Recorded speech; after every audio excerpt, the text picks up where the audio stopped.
हर शहर की एक चमकदार तस्वीर होती है।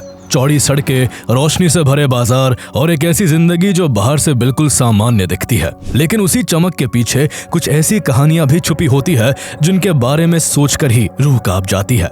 कभी कभी सबसे खौफनाक सच किसी सुनसान जंगल या वीरान जगह में नहीं, बल्कि हमारी रोजमर्रा की जिंदगी के बीच हमारे ही आसपास छिपा होता है, जहाँ बच्चे खेलते हैं, लोग काम पर जाते हैं और जिंदगी अपने ढर्रे पर चलती रहती है। वही किसी बंद दरवाजे के पीछे एक ऐसी खौफनाक साजिश पल रही होती है जिसका अंदाजा किसी को नहीं होता। और जब उस साजिश से पर्दा उठता है तो सिर्फ एक क्राइम सामने नहीं आता, बल्कि इंसानियत का सबसे डरावना चेहरा सामने आ जाता है। इसी डरावने चेहरे ने आज से करीब 2 दशक पहले नोएडा के एक शांत से दिखने वाले इलाके निठारी में ऐसी दस्तक दी जिसने पूरे देश को हिला कर रख दिया। और सामने आया एक ऐसा सच जिसने लोगों के भरोसे, सुरक्षा और इंसानियत तीनों को एक साथ तोड़ दिया। इस कहानी की शुरुआत 27 अप्रैल 2006 से होती है। नोएडा के निठारी गांव में रहने वाले एक गरीब परिवार की 10 साल की बेटी ज्योति दोपहर में घर से एक छोटे से काम के लिए निकलती है और फिर कभी वापस नहीं लौटती। घबराई हुई उसकी माँ सुनीता उसे हर गली, हर मोड़, हर दुकान पर ढूंढती है, लेकिन कहीं कोई सुराग नहीं मिलता। ज्योति को आखिरी बार सेक्टर 31 के आसपास देखा गया था और इसी सुराग के पीछे चलते हुए ज्योति की माँ D5 नाम की एक बड़ी कोठी के दरवाजे तक पहुंचती है। वहां कोठी के मेन गेट पर घर का मालिक मोनिंदर सिंह पंडेर खड़ा था। ज्योति की माँ ने जब कांपती आवाज में अपनी बेटी के बारे में पूछा तो उसने बिना किसी हिचकिचाहट के मना कर दिया। उसी पल सुनीता की नजर पंडेर के पीछे खड़े एक शख्स पर पड़ी जिसका नाम सुरिंदर कोली था। कोली उस कोठी का नौकर था। दोनों के चेहरों पर एक अजीब सी कोल्डनेस थी, लेकिन सुरिंदर कोली ने भी ज्योति के बारे में कुछ भी पता होने से साफ इनकार कर दिया। अपनी बेटी का कोई पता ना लगने पर ज्योति के माँ बाप महीनों तक थाने के चक्कर काटते रहते हैं और गिड़गिड़ाते हुए अपनी बच्ची को ढूंढने की गुहार लगाते हैं, लेकिन पुलिस मिसिंग रिपोर्ट तक लिखने से मना कर देती है। पुलिस हर बार यही कहकर पल्ला झाड़ लेती कि वो जरूर किसी लड़के के साथ भाग गई होगी और खुद ही वापस आ जाएगी।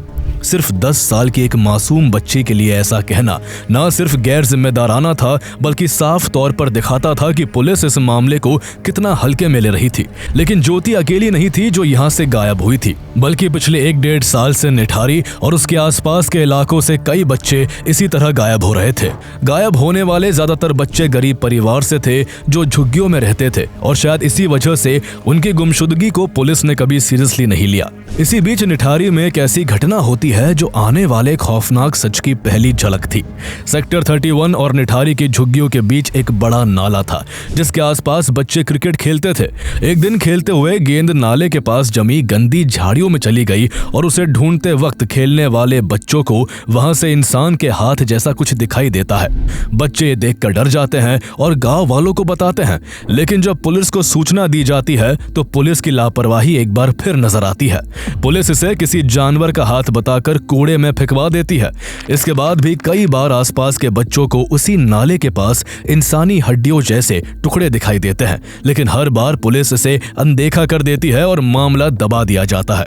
किसी को अंदाजा भी नहीं था कि ये छोटे छोटे संकेत असल में एक ऐसे खौफनाक सच की ओर इशारा कर रहे थे जो बहुत जल्द सामने आने वाला था, और जिसके बाद निठारी का नाम हमेशा के लिए दुनिया के सबसे डरावने मामलों में दर्ज हो जाने वाला था। इसी बीच 7 मई 2006 को निठारी में रहने वाली 22 साल की पायल अपने पिता नंदलाल से कहकर घर से निकलती है कि वो अपने भाई की जॉब के लिए बात करने मोनिंदर सिंह पंडेर की D5 कोठी में जा रही है। दोपहर करीब 4 बजे पायल एक रिक्शा लेकर सेक्टर 31 में D5 कोठी तक पहुंचती है और अंदर जाने से पहले रिक्शे वाले से कहती है कि वो थोड़ी देर में वापस आकर पैसे दे देगी।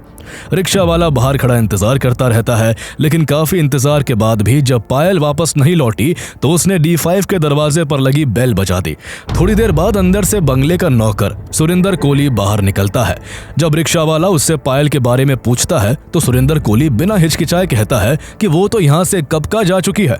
रिक्शे वाला ये सुनकर हैरान रह गया, क्योंकि वो यहाँ काफी देर से खड़ा था और उसने पायल को बाहर निकलते हुए नहीं देखा था। लेकिन फिर भी रिक्शा वाला ज्यादा बहस नहीं करता और वहां से चला जाता है। उधर दोपहर रात में बदल जाती है, लेकिन फिर भी जब पायल घर नहीं लौटी तो घबराए हुए उसके पिता नंदलाल उसे फोन लगाते हैं, लेकिन उसका मोबाइल स्विच ऑफ आता है। पूरी रात निकल जाती है, लेकिन ना तो पायल लौटी और ना ही उसका फोन लगा। नंदलाल को किसी अनहोनी का डर सताने लगता है, इसलिए वो अगली सुबह D5 कोठी पहुंचते हैं और बेल बजाते हैं। दरवाजा फिर वही सुरेंद्र कोहली खोलता है। नंदलाल जब पायल के बारे में पूछते हैं तो सुरेंद्र कोहली के चेहरे पर एक अजीब सी शिकन नजर आती है और वो बिना कोई जवाब दिए हड़बड़ाहट में दरवाजा बंद कर देता है। थक हार कर नंदलाल घर लौटते हैं और उन्हें तभी पायल के कमरे में एक कागज पर D5 कोठी के मालिक मुनिंदर सिंह पंडेर का नंबर लिखा मिलता है। वो तुरंत उसे फोन करते हैं, लेकिन पंडेर खुद को चंडीगढ़ में बताता है और पायल को पहचानने से ही इनकार कर देता है। नंदलाल ये सुनकर सन्न रह जाते हैं, क्योंकि उनकी बेटी वहां पहले काम कर चुकी थी। नंदलाल को यकीन हो जाता है कि जरूर कुछ बहुत बड़ी गड़बड़ है। अब उनके पास पुलिस के पास जाने के अलावा कोई रास्ता नहीं था, लेकिन जब वो थाने पहुंचते हैं तो पुलिस उन्हें डांट कर भगा देती है। लेकिन नंदलाल औरों की तरह हार मानने वालों में से नहीं थे। वो कोर्ट का दरवाजा खटखटाते हैं और अपनी याचिका में साफ लिखते हैं कि उनकी बेटी कोठी नंबर D5 से गायब हुई है और पुलिस जानबूझकर मामले की जांच नहीं कर रही है। कोर्ट मामले की गंभीरता को समझते हुए नोएडा पुलिस को फटकार लगाती है और तुरंत FIR रजिस्टर कर जांच करने का ऑर्डर देती है। इस तरह आखिरकार पुलिस 5 महीने की देरी के बाद 7 अक्टूबर 2006 को इस मामले में पहली FIR दर्ज करती है। कोर्ट के आदेश के बाद पुलिस के ऊपर अब कार्रवाई करने का दबाव था, लेकिन कहा जाता है कि नोएडा पुलिस के कई बड़े अफसरों का D5 बंगले के मालिक मुनिंदर सिंह पंडेर से अच्छा रिलेशन था और उनका कोठी पर आना जाना भी था। इसलिए उन्होंने पंडेर को पहले ही इन्फॉर्म कर दिया कि उसका नाम इस केस में आ रहा है। पंडेर खुद को बचाने के लिए इलाहाबाद हाई कोर्ट में अपील दायर करता है, लेकिन हाई कोर्ट मामले की नजाकत को देखते हुए जांच रोकने से मना कर देती है। अब आखिरकार पुलिस को ठोस कदम उठाना ही पड़ता है। पुलिस पायल के कॉल रिकॉर्ड्स निकलवाती है, जिसमें पता चलता है कि पायल और D5 कोठी के मालिक पंडेर के बीच पहले कई बार फोन पर बातचीत हो चुकी है। इसलिए जब पुलिस पंडेर से सख्ती से पूछती है कि वो पायल को कैसे जानता है, तो पंडेर एक कड़वा सच उगलता है, जिसे सुनकर इस केस की जांच कर रहे पुलिस वाले भी हैरान रह जाते हैं। वो बताता है कि पायल एक कॉल गर्ल थी, जिसे वो अक्सर अपनी कोठी पर बुलाया करता था। आगे पंडेर एक और खुलासा करता है कि पायल के पिता नंदलाल को भी इस बारे में सब पता था और वो खुद अपनी बेटी से एक काम करवाता था। इसके अलावा पंडेर अपने बचाव में ये सबूत पेश करता है कि 7 मई को जिस दिन पायल उसकी कोठी पर आई, वो तब नोएडा में था ही नहीं, बल्कि वो अपने पिता की मौत के कारण चंडीगढ़ में था। पुलिस ने जब इस दावे को वेरीफाई किया तो वो पूरी तरह से सही पाया जाता है, लेकिन सवाल अभी भी वही था, अगर पंडेर वहां नहीं था तो पायल कोठी के अंदर जाकर गायब कैसे हो गई। पुलिस इन सवालों के जवाब तलाश ही रही थी कि तभी पुलिस के हाथ एक बड़ा ब्रेक थ्रू लगता है। दिसंबर 2006 में पुलिस पायल के फोन के IMEI नंबर को ट्रैक करती हुई एक रिक्शे वाले के पास जा पहुंची, जिसके पास पायल का फोन था। पूछताछ में पता चलता है कि उसे वो फोन D5 कोठी के नौकर सुरेंद्र कोहली ने बेचा था। पायल और पंडेर की बातचीत और अब कोहली का कनेक्शन जुड़ते ही पुलिस आखिरकार 29 दिसंबर 2006 को सुरेंद्र कोहली और मुनिंदर सिंह पंडेर को कस्टडी में ले लेती है। इधर जब गांव के लोगों को पता लगता है कि पुलिस ने सुरेंद्र कोहली और पंडेर को गिरफ्तार कर लिया है, तो उसकी कोठी के आसपास पुलिस के साथ साथ लोकल लोगों का भी हुजूम उमड़ पड़ता है। इस बीच वहां मौजूद कुछ लोगों को कोठी के पीछे नाले और उसके पास जमी गंदी झाड़ियों में एक अजीब सा पॉलीथीन बैग दिखाई देता है। जैसे ही उन्होंने उस बैग को खोला तो उसके अंदर का नजारा देख उनके होश उड़ गए। पॉलीथीन बैग के अंदर इंसानी हड्डियों के टुकड़े भरे हुए थे। हड्डियों के टुकड़े मिलने के बाद पुलिस फौरन सफाई कर्मियों को काम पर लगाती है और नाले और झाड़ियों के आसपास खोजबीन शुरू कर देती है। इस पूरी खोजबीन में नाले और उसके आसपास से पुलिस को कई पॉलीथीन बैग्स मिलते हैं। जब इन थैलियों को फाड़ा जाता है तो सभी के अंदर बच्चों के सड़े गले शरीर के टुकड़े और कंकाल होते हैं। इनमें छोटे छोटे हाथों की हड्डियां, पैरों के पंजे और धड़ के हिस्से थे। पुलिस को इस तरह एक के बाद एक 19 स्कल्स बरामद होते हैं और इनमें गायब हुई 10 साल की ज्योति और 22 साल की पायल की लाश के टुकड़े भी शामिल थे। ये सब कुछ रूह को कपा देने के लिए काफी था, लेकिन इस बीच चौंकाने वाली बात यह थी कि उन पॉलीथीन बैग्स में शरीर के बीच के हिस्से यानी टॉर्सो गायब थे। लेकिन उस वक्त इस ओर किसी का खास ध्यान नहीं गया, क्योंकि वही मंजर इतना भयानक था कि वहां खड़े मजबूत से मजबूत दिल वाले लोग भी अपनी चीखें नहीं रोक पाए। वहां मौजूद माता पिता अपने बच्चों के कपड़ों के चीथड़ों और चप्पलों को देखकर उन्हें पहचानने की कोशिश कर रहे थे और दहाड़े मार कर रो रहे थे। पूरे देश के मीडिया कैमरे वहां पहुंच चुके थे और एक खबर आग की तरह फैल गई कि नोएडा के बीचों बीच एक सीरियल किलर का कब्रिस्तान मौजूद है। सड़क से लेकर संसद तक इसी मामले की चर्चा थी और जो गांव कुछ दिन पहले एक आम गांव की तरह था, वो अचानक दुनिया भर की सुर्खियों में आ गया। उत्तर प्रदेश की मुलायम सिंह गवर्नमेंट और पुलिस पर अब भारी दबाव था, क्योंकि आसपास के लोगों का गुस्सा इतना भयानक रूप ले चुका था कि अगर उनके हाथ सुरेंद्र कोहली और मुनिंदर सिंह पंडेर लग जाते तो वो उन्हें जान से मार देते। ऐसे में पुलिस उनकी सुरक्षा को ध्यान में रखते हुए दोनों को पूछताछ के लिए अलग अलग सीक्रेट लोकेशन पर ले जाती है। शुरू में कई दिनों तक सुरेंद्र कोहली पत्थर बना रहता है और अपना मुंह नहीं खोलता है, लेकिन जब पुलिस उससे और सख्ती से पूछताछ करती है तो वो टूट जाता है और एक एक करके राज खोलना शुरू कर देता है। वो पुलिस को बताता है कि उसने ही पायल को फोन करके घर पर बुलाया था। पायल कॉल गर्ल का काम करती थी और अक्सर पंडेर को सर्विस देने के लिए D5 में आया करती थी, इसलिए उसने पायल को फोन कर किसी बहाने से बंगले पर बुलाया और जब वो घर आई तो कोहली ने उससे कहा कि वो भी उसके साथ शारीरिक संबंध बनाना चाहता है और वो उसे इसके बदले 500 रुपए देगा। लेकिन पायल ने पहले तो उसकी मर्दाना ताकत को लेकर उसका मजाक उड़ाया और फिर उसे ताना मारते हुए मना कर दिया। कोहली को यह बात अंदर तक चुभ गई और उसने आपा खो दिया। बदहवासी में उसने पायल का गला घोंटकर उसकी हत्या कर दी और फिर उसने उस लाश के साथ बलात्कार किया। इसके बाद वो पायल की लाश को वॉशरूम में ले गया और चाकू से उसके टुकड़े टुकड़े किए और उन हिस्सों को पॉलीथीन बैग में भरकर घर के पीछे वाले नाले में फेंक दिया। पायल का मोबाइल फोन उसने अपने पास रख लिया और कुछ दिन बाद उसने वो फोन एक रिक्शे वाले को बेच दिया, जो आगे चलकर उसकी सबसे बड़ी गलती साबित हुई। पायल की हत्या तो उसने कबूल कर ली थी, लेकिन पुलिस को इस बात का पूरा यकीन था कि निठारी से हाल के सालों में गायब हुए बच्चों का लिंक भी जरूर इस कोठी से ही होगा। इसलिए उन्होंने और ज्यादा सख्ती दिखानी शुरू की तो कोहली पूरी तरह टूट गया। अधिकारियों ने तुरंत धूल फांक रही उन फाइलों को टटोलना शुरू किया जिनमें निठारी के उन सभी बच्चों की तस्वीरें थी जो पिछले 2 सालों में एक एक करके गायब हुए थे। पुलिस ने कोहली के सामने एक एक करके वो तस्वीरें रखनी शुरू की और कोहली बिना किसी पछतावे या हिचकिचाहट के उन्हें पहचानने लगा।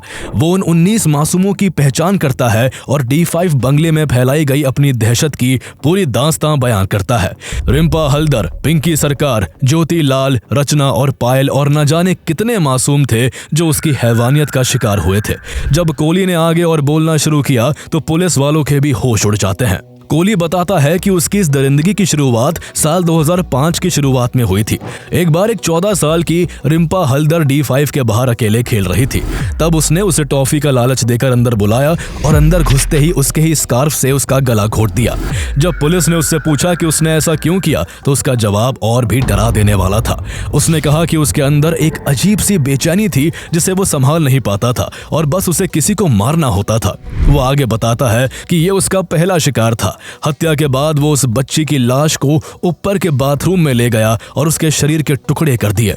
इसके आगे जो उसने कहा वो सुनकर वहां खड़े पुलिस वालों को वॉमिटिंग आ गई। उसने कहा कि उसने इसके बाद उस बच्ची के शरीर के अंगों को कुकर में पकाकर खाया था और उस हैवान ने ऐसा सिर्फ उस एक बच्ची के साथ नहीं बल्कि उन सभी 19 मासूमों के साथ किया था।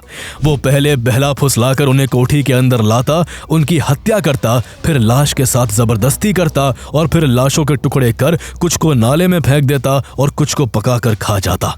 पुलिस की रिकॉर्डिंग में कोहली को साफ तौर पर मारो काटो खाओ कहते सुना गया, जिसने जांच अधिकारियों की रूह कपा दी। अब साफ हो गया था कि पिछले 2 सालों से पुलिस जिस मामले को बच्चे भाग गए होंगे कहकर टाल रही थी वो असल में प्री प्लान्ड सीरियल किलिंग्स थी। इस दौरान पुलिस पर जांच को ठीक से ना करने के आरोप लगने लगते हैं और लोगों का गुस्सा 7वें आसमान पर पहुंच जाता है। ऐसे में जहां पहले इस केस में लापरवाही बरतने के आरोप में 6 पुलिसकर्मियों को सस्पेंड कर दिया जाता है, तो वही 11 जनवरी 2007 को यह मामला CBI के हाथों में सौंप दिया जाता है।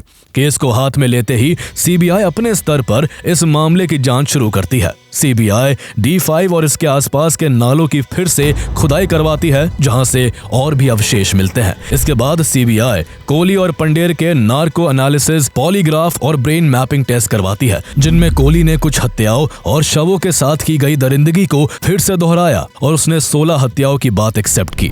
सीबीआई अलग अलग पीड़ितों के लिए 16 अलग अलग मामले दर्ज कर चार्जशीट दाखिल करती है। जब कोहली को उन जगहों पर ले जाया गया था जहां उसने हड्डियां फेंकी थी, तो वो बिना किसी पछतावे के एक गाइड की तरह पुलिस को लोकेशन बता रहा था।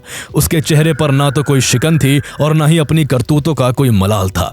लेकिन किसी भी इंसान के हैवान बनने के पीछे कोई ना कोई वजह जरूर होती है, इसलिए कोहली की सच्चाई जानने के लिए उसका बैकग्राउंड जानना जरूरी है। सुरेंद्र कोहली का जन्म 1970 में उत्तराखंड के अल्मोड़ा जिले के एक बेहद पिछड़े गांव मंगरूखाल में हुआ। उसका परिवार काफी गरीब था, इसलिए उसका बचपन तंगहाली के बीच बीता। पेट पालने की जद्दोजहद में उसने छोटी उम्र से ही ऐसे काम किए जिन्होंने शायद उसके सबकॉन्शियस माइंड में वायलेंस और क्रुएलिटी के बीज बो दिए थे।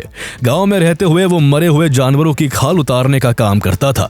इस दौरान वो कभी कभी जानवरों का कच्चा मांस तक खा लिया करता था। गरीबी से जूझता सुरेंद्र कोहली साल 1993 में एक बेहतर भविष्य का सपना लेकर पहली बार दिल्ली नोएडा के शोर शराबे वाले इलाके में पहुंचा। शहर में उसकी पहली नौकरी एक मामूली और खस्ताहाल होटल में बर्तन धोने की थी, लेकिन कोहली की किस्मत ने जल्दी ही करवट ली और उसे नोएडा के सेक्टर 29 में एक रिटायर्ड ब्रिगेडियर के यहाँ कुक की नौकरी मिल गई। यहाँ 5 साल उसने काम किया और इस बीच वो 1998 में वापस अपने गांव गया और शांति देवी नाम की लड़की के साथ शादी की। लेकिन वो कुछ ही समय में अपनी पत्नी को गांव में ही छोड़कर वापस काम पर लौट आया। इसके बाद उसने एक रिटायर्ड आर्मी मेजर के घर पर करीब 6 साल तक काम किया। कोहली का स्वभाव इतना अच्छा था कि किसी को उसकी परछाई में छिपे हैवान का अंदाजा तक नहीं हुआ। इसी मेजर ने बाद में कोहली का इंट्रोडक्शन अमीर बिजनेसमैन मोनिंदर सिंह पंडेर से करवाया और जुलाई 2004 में कोहली को नोएडा के सेक्टर 31 में मौजूद पंडेर की कोठी D5 में घरेलू नौकर और कुक की जॉब मिल गई। मोनिंदर सिंह पंडेर का परिवार पंजाब में रहता था और वो महीने में कभी कभी यहाँ नोएडा अपनी कोठी में आता था। पंडेर अय्याश किस्म का आदमी था जो यहाँ कॉल गर्ल्स के साथ अपना दिल बहलाता था। जब लड़कियों के साथ पंडेर कमरे में रंगरलिया उड़ा रहा होता था, तब कोहली दरवाजे के छेदों में से छुपकर सब कुछ देखता रहता था। वो सब देख उसके अंदर डार्केस्ट फैंटेसीज का उबाल आ जाता। चूंकि पंडेर वहाँ कभी कभी आता था, इसलिए कोहली को वहाँ वो आजादी और अकेलापन मिला जिसकी उसके भीतर छिपे हैवान को तलाश थी। धीरे धीरे वो कोठी एक स्लॉटर हाउस में तब्दील होने लगी, जहाँ कोहली ने मासूम बच्चों को अपना शिकार बनाना शुरू किया। वो कोठी के पिछले हिस्से और वहाँ मौजूद ड्रेन का इस्तेमाल सबूत मिटाने के लिए करने लगा और यहीं से निठारी के उस खौफनाक चैप्टर की नींव पड़ी जिसने पूरे देश की रूह कपा दी। लेकिन जहां एक तरफ कोहली के कारनामे इतने डरावने थे, तो वहीं इस पूरे खेल में मोनिंदर सिंह पंडेर की भूमिका पर भी अब बड़े सवाल खड़े होने लगे थे। पंडेर लगातार खुद को इनोसेंट बता रहा था और कह रहा था कि उसे इन हत्याओं के बारे में कोई खबर नहीं थी। लेकिन सवाल यह था कि एक ही कोठी में जहां मालिक भी रहता हो, वहां इतने बड़े पैमाने पर कत्लेआम हो जाए, लाशें काटी जाए, उन्हें पकाया जाए, नाले में फेंका जाए और मालिक को भनक तक ना लगे। क्या ये पॉसिबल था, या फिर पंडेर भी यहाँ होने वाले डरावने कामों में शामिल था? उस पर यह शक तब और बढ़ गया जब पुलिस ने वहां से उसके लैपटॉप और सीडीज जब्त की जिनमें आपत्तिजनक तस्वीरें और वीडियो थे। जब ये सब हो रहा था, उसी दौरान ministry of women and child development की कमेटी इस केस को लेकर एक ऐसी थ्योरी देती है जिसने सभी को हिला कर रख दिया। कमेटी के मुताबिक ये पूरा खेल मानव अंगों की तस्करी का हो सकता था। फॉरेंसिक रिपोर्ट्स में ये सामने आया कि नाले से मिले शरीर के अंगों को किसी साधारण चाकू से नहीं बल्कि बहुत ही सर्जिकल प्रिसीजन के साथ काटा गया था। अंगों को अलग करने का तरीका इतना साफ सुथरा था कि यह किसी अनपढ़ नौकर यानी सुरेंद्र कोहली के बस की बात नहीं थी।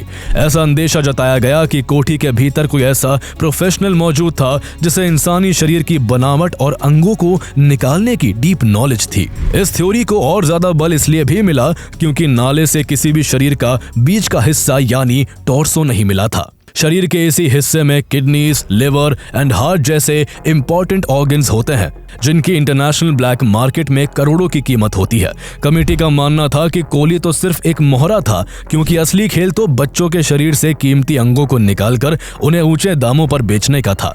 मोनिंदर सिंह पंडेर के रसूख और उसके एलीट क्लास बैकग्राउंड ने इस शक की आग में घी डालने का काम किया। पंडेर का उठना बैठना बड़े डॉक्टरों और इन्फ्लुएंशियल लोगों के साथ था, जिससे यह थ्योरी और मजबूत हो गई कि कोठी D5 एक सीक्रेट इलीगल क्लिनिक की तरह इस्तेमाल हो रही थी। हालांकि सीबीआई ने इस पहलू को पूरी तरह खारिज कर दिया, क्योंकि सीबीआई को लगता था कि नाले में पड़े रहने की वजह से शरीर के बाकी हिस्से गल गए होंगे। इसके अलावा किसी भी बड़े अस्पताल या ऑर्गन रैकेट से पंडेर या कोहली का कोई मनी ट्रेल भी नहीं मिला। निठारी कांड का अदालती सफर साल 2007 में शुरू हुआ और करीब 2 साल की सुनवाई के बाद 13 फरवरी 2009 को गाजियाबाद की स्पेशल सीबीआई कोर्ट ने अपना पहला फैसला सुनाया। ये फैसला रिम्पा हलदार की हत्या के मामले में था और कोर्ट ने सुरेंद्र कोहली और मनिंदर सिंह पंडेर दोनों को दोषी पाया और उन्हें फांसी की सजा सुनाई। जैसे ही कोर्ट ने फैसला सुनाया, पूरे देश को लगने लगा कि आखिरकार इंसाफ की शुरुआत हो गई है। लेकिन ये खुशी लंबे समय तक नहीं टिकी। पंडेर ने इस फैसले को इलाहाबाद हाई कोर्ट में चुनौती दी और महज कुछ महीनों बाद सितंबर 2009 में इलाहाबाद हाई कोर्ट ने सबूतों के अभाव में पंडेर की फांसी की सजा को रद्द कर दिया। हालांकि सुरेंद्र कोहली की फांसी को बरकरार रखा गया। इसके बाद कोर्ट प्रोसीडिंग्स का एक एंडलेस सिलसिला शुरू हुआ, जहां सुरेंद्र कोहली के खिलाफ दर्ज 16 अलग अलग हत्या के केसों की सुनवाई एक एक करके आगे बढ़ी। साल 2010 से 2022 के बीच कोहली को अलग अलग निचली अदालतों द्वारा कुल 13 बार मौत की सजा सुनाई गई, जो इंडियन जुडिशरी में बहुत कम देखने को मिलता है। हर बार जब कोहली को फांसी की सजा सुनाई जाती तो पीड़ित परिवारों की उम्मीदें जागती, लेकिन कानूनी दाव पेचों के कारण फांसी का फंदा उससे दूर रह जाता। एक बार 2014 में कोहली को फांसी के लिए मेरठ जेल ले जाया जा रहा था और जल्लाद ने पूरी तैयारी कर ली थी, लेकिन फांसी के महज कुछ घंटे पहले सुप्रीम कोर्ट ने उसकी फांसी पर रोक लगा दी। दूसरी तरफ पंडेर को भी कुछ मामलों में सजा हुई तो कुछ में वो बरी होता रहा। लेकिन इस पूरे हत्याकांड के करीब 17 साल बाद 2023 में इस मामले में एक बड़ा मोड़ आता है। एक तरफ इलाहाबाद हाई कोर्ट मनिंदर सिंह पंडेर को सभी मामलों में इनोसेंट पाता है और 14 साल जेल में काटने के बाद पंडेर को बाइज्जत रिहा कर दिया जाता है, तो वही दूसरी ओर इलाहाबाद हाई कोर्ट सुरेंद्र कोहली को भी 12 मौत की सजा के मामलों से बरी कर देती है। कोर्ट का मानना था कि सीबीआई की जांच बेहद खराब तरीके से की गई थी और सबूत इकट्ठा करने के बेसिक नियमों का खुलेआम उल्लंघन हुआ था। इसके अलावा कोर्ट ने कोहली के कन्फेशंस की रिलायबिलिटी पर भी सवाल उठाए और कहा कि यह पुलिस रिमांड में 60 दिन बाद रिकॉर्ड किया गया था और उसकी कोई मेडिकल एग्जामिनेशन भी नहीं हुई। इसके अलावा इस केस का कोई इंडिपेंडेंट विटनेस नहीं था और जगह और समय को लेकर कॉन्ट्रडिक्शन थे। इसके अलावा पुलिस और सीबीआई को जो भी अवशेष नाले से मिले थे वो पंडेर के घर की बाउंड्री के बाहर थे, घर के अंदर नहीं थे। इसलिए कोर्ट ने कहा इससे ये साबित नहीं होता कि ये सब पंडेर की कोठी में ही होता होगा। लेकिन कोहली तुरंत रिहा नहीं हुआ, क्योंकि वो एक आखिरी मामले में अब भी कैद था। लेकिन उसकी लीगल फाइट जारी रही। कोहली ने सुप्रीम कोर्ट में क्यूरेटिव पिटीशन डाली और जुलाई 2025 में सुप्रीम कोर्ट ने सीबीआई की उन सभी अपीलों को खारिज कर दिया जो कोहली को बरी किए जाने के खिलाफ डाली गई थी। इस पूरे हत्याकांड के लगभग 19 साल बाद आखिरकार 11 नवंबर 2025 को सुप्रीम कोर्ट के चीफ जस्टिस BR गवई की बेंच ने अपना अंतिम फैसला सुनाया। कोर्ट ने कहा कि जब बाकी 12 केसों में सबूतों को गलत और अविश्वसनीय माना गया है, तो इसी तरह के इस आखिरी केस में कोहली को सजा देना गलत होगा। कोर्ट ने उसे इस आखिरी मामले में भी बरी कर दिया और अगले ही दिन 12 नवंबर 2025 की शाम सुरेंद्र कोहली लगभग 19 साल बाद ग्रेटर नोएडा की लुक्सर जेल से एक आजाद इंसान बनकर बाहर निकल आया। आज इस केस से जुड़े दोनों मुख्य आरोपी जेल की सलाखों से बाहर आ चुके हैं और आराम से अपनी जिंदगी जी रहे हैं। यह भारत के जुडिशियल सिस्टम की नाकामी कहें या जांच एजेंसियों और पुलिस की लापरवाही कि इतने सारे सबूत होने के बाद भी आज तक उन मासूम बच्चों को न्याय नहीं मिल सका। निठारी गांव के वो परिवार जिन्होंने अपने बच्चों को खोया, वो आज भी न्याय की आस में बैठे हैं। वो लोग न्याय न मिलने की वजह से बार बार पुलिस, सीबीआई और पूरे इंडियन जुडिशियल सिस्टम को कोसते हैं। हमारा कानून इस सिद्धांत पर चलता है कि 100 अपराधी छूट जाए लेकिन एक भी बेगुनाह को सजा नहीं होनी चाहिए। लेकिन कई बार यही सिद्धांत उन लोगों के लिए ढाल बन जाता है जो कानून की खामियों का फायदा उठाना जानते हैं। वकील पुलिस की छोटी छोटी गलतियों को इतना बड़ा बना देते हैं कि पूरा मामला ही कमजोर पड़ जाता है। यही कारण है कि लोग अक्सर कहते हैं कि कानून अंधा होता है, क्योंकि वो सिर्फ उन कागजों और सबूतों को देखता है जो उसके सामने रखे जाते हैं, उस दर्द को नहीं देखता जो पीड़ितों ने सहा है।